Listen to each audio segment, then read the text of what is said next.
So the next question would be,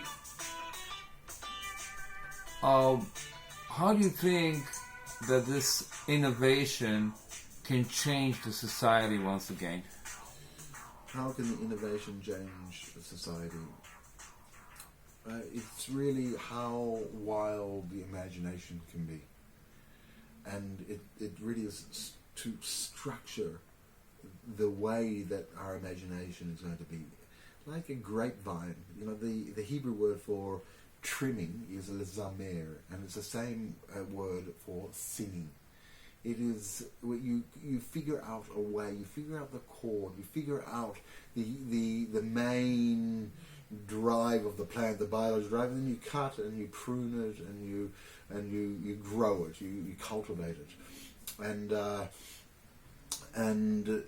our imaginations are going to be the last, or one of the great new frontiers of cultivation. And the question is how we're going to cultivate it. My personal preference, and I've been sort of playing with this idea in a structure called We 110, that an optimal relationship is with 10 types of high diverse types of people in different types of relationships. I play with that. It could be it could be 12, it could be 16, it could be 100 people in a group. But is the protocol going to be made between these people in a group? The protocol is made with your co-relationists, the people that you're having a relationship with. You and I are having a discussion, so we're in the middle of a creative. Between us is some value, and we have a relationship, and the basis of the value is really shared between you and I. So the question is, how are we going to organize our humanity in the future when AI is going to control a huge amount of our data? So what belongs to us? What is value when we have everything? We don't need food, and we've got plenty of energy, and we have a power. So the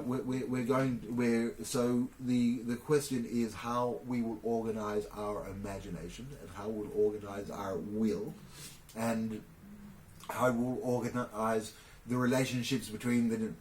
So the obvious way to do so is in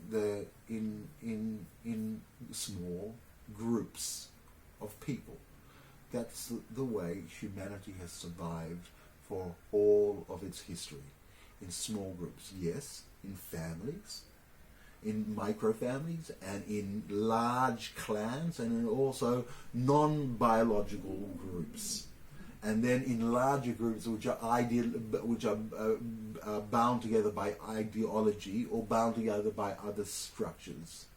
But the ABC of these structures of groups is small bands of relationships and the dynamics that emerge from these relationships. So I think that when you go back to the beginning, you go back to the ABC, and we go back to the ABC of our imagination and our co-creativity, and then we create a new.